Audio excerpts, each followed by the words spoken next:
Hi, welcome to Zero's Lab. I'm Zero, and today we'll be looking at GoPro's first entry into the wireless mic market. We'll start out by looking at the different configurations they offer, as well as the price for each of those configurations. Then we'll look at the various components and their features, including range and battery life for each item. We'll talk about a few minor annoyances that I've had with the kit, and then we'll round out the video with some light testing. Alright, so let's talk about the three configurations that GoPro's offering. Starting out, the GoPro Complete Kit comes in at $159.99, or if you're a GoPro subscriber, it's $127.99. With it, you get two mics, two dead cats, a TRS receiver with a 3.5mm cable for connecting to your camera, a USB-C receiver, a charging case, a charging cable, and a storage bag. The mid-tier option, which we'll be releasing soon, comes with one mic, a dead cat, a USB-C receiver, a charging cable for the mic, and a travel pouch to store it all in, which from the photos looks to be different than the ones in the complete kit. The mid-tier kit will run you $79.99, or if you're a GoPro subscriber, $63.99. The lower tier option will come with one mic, a dead cat, a charging cable, and a travel bag. This tier will cost you $49.99 or $39.99 for GoPro subscribers. With prices out of the way, let's talk about the different components. The travel bag is fairly compact, barely bigger than a charging case. It's nicely padded with two mesh pockets to store the dead cats and cables. In the full kit, it has a loop to connect to a D-ring so you can hang it from your bag. One thing to note is that the image of the bag in the two lower tier offerings did not appear to have that loop, which is what leads me to believe those bags will be different, but we don't actually know until they release. Moving on to the charging case, at full charge, it can completely recharge all components twice. There are 4 charging lights on the front to indicate how much charge the case has left. It is held closed with magnets that seem to hold fairly well. The charging case is fairly small, but only a hair smaller than the DJI Mic Mini's case. The price for such a minuscule reduction in size is that you cannot store the mic in the case with the dead cat on. That means if you are someone who likes to always use the dead cat just in case, you will have to choose between topping off the mic's battery between shots or keeping the dead cat on. During my testing, I did forget the dead cat multiple times and have to repeat the test, so definitely a bit annoying there. Let's move on to the star of the show. The GoPro mic itself is very small. You can connect the mic to your clothes using the built-in clip or the small magnet on the back of the clip.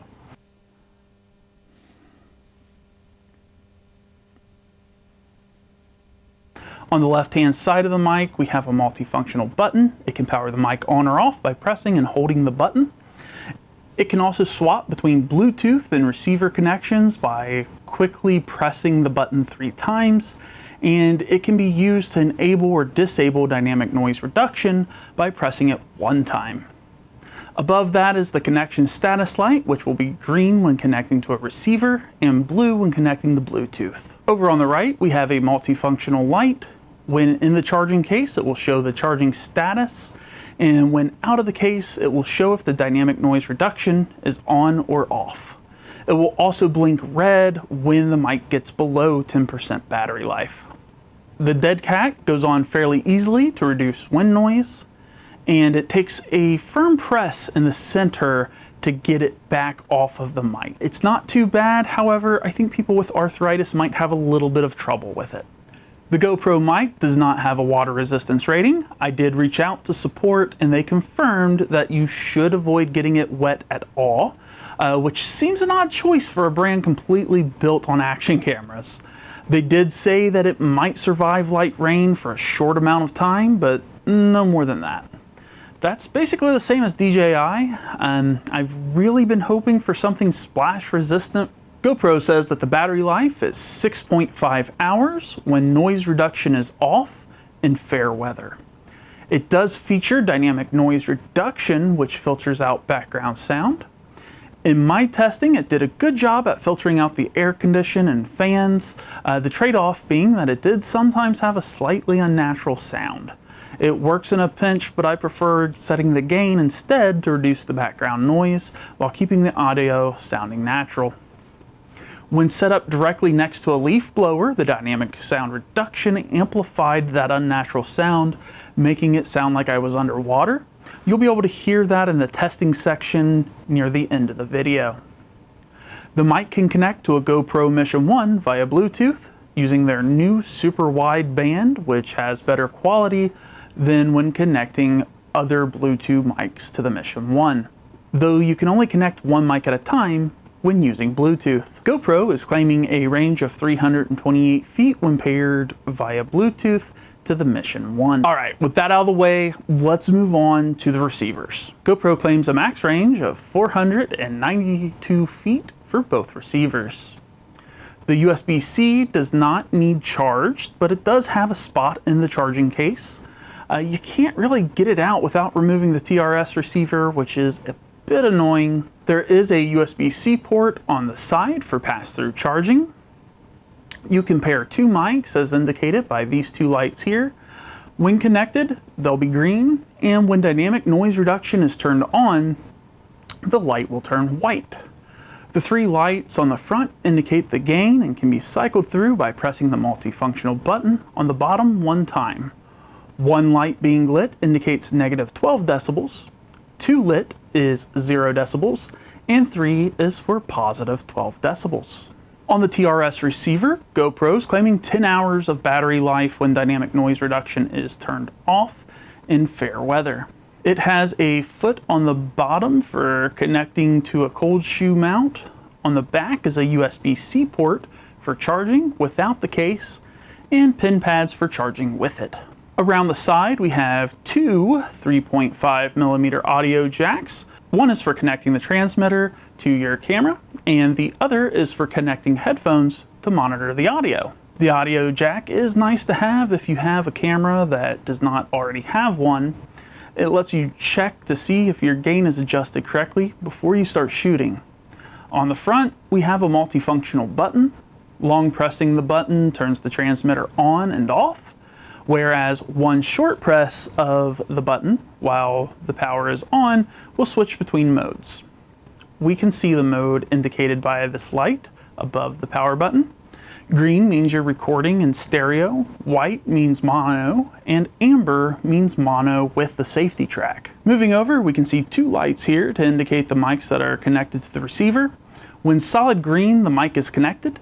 It will turn white when dynamic noise reduction is on, and it will start blinking red when the microphone is less than 10% battery. Moving on, we can see 5 lights surrounding the knob. When connected to battery, these lights are white, indicating the charge level.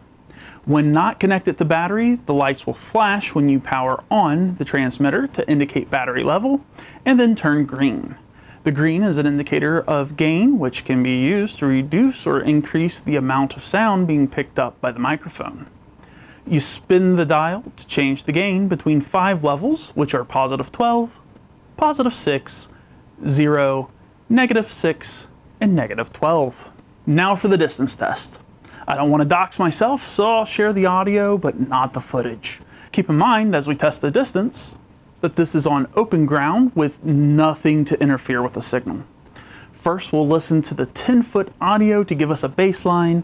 For the Bluetooth connection to the Mission 1, we can hear very small amounts of audio artifacts starting at 230 feet. I tested to 350 feet, which is further than GoPro's claim of 328 feet, and the audio was still very usable.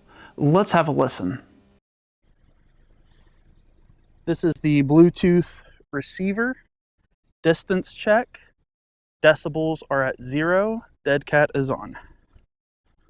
This is the Bluetooth audio at 10 feet. This is the Bluetooth audio at 220 feet. This is the Bluetooth audio at 321 feet. This is the Bluetooth audio at 350 feet. For reference, here is cropped footage of me on the final test of 350 feet. Now for the RTS receiver, I forgot the manual at home, which led me to only testing up to 440 feet out of the claimed 492 feet. That being said, the audio quality never went down. Okay, this is the TRS receiver test. This is the TRS receiver at 10 feet. This is the TRS receiver at 210 feet. This is the TRS receiver at 380 feet. This is the TRS receiver at 440 feet. All right, so we're out in the garage and I have the GoPro mic attached to me. There's no dead cat currently on it, and the dynamic noise suppression is turned off, or dynamic noise reduction, I guess is what they call it. We're going to be using a leaf blower to create some sound for us.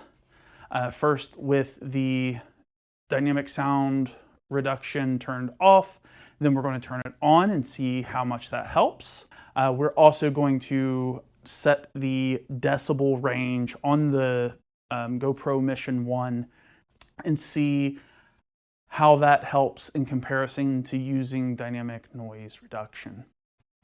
Okay, so I'm going to set this behind me to get started. This is the dynamic noise reduction test turned off. Okay, so this is my normal talking voice. I'm not sure if you can hear me or not. It would appear it is picking up my voice. I can see the microphone on the camera going up and down. So I'm going to go ahead and turn on the dynamic noise reduction and see how much that helps. Okay, the dynamic noise reduction is now on, so hopefully you can hear me a little clearer. Here's my normal talking voice, and it does appear to be picking me up pretty well. And it appears to be fairly silent on the indicator, but we'll see what it actually sounds like in the video. All right, so now we want to go ahead and test the audio with the gain set. So even though I'm connected via Bluetooth, I did still go into the camera itself and change the gain. And actually there's more gain levels than there are even with the RTS transmitter. So I've got it set to -12 decibels right now because the leaf blower is very, very loud. So let's go ahead and see what it sounds like using that instead of the dynamic noise reduction. And actually, let me confirm. Yes, the dynamic noise reduction is turned off. So let's give it a try. All right, so this is me talking in my normal talking voice with the gain set on the camera instead of relying on the dynamic noise reduction.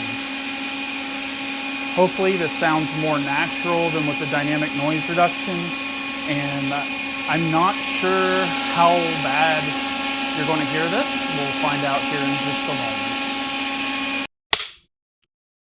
Hey guys, just realized I forgot to shoot an outro. Everybody in the house is sleeping, so here we are. I didn't write a script for it, so I just want to say thank you so much if you made it this far for sticking with me through it. I know it's not the greatest done video in the world, as I'm attempting to learn how to shoot this footage and edit and all this other stuff. I'm not sure if I'm going to try to do it again or not, but thank you so much for coming along. And if I do put out another one, I hope to see you there. Bye.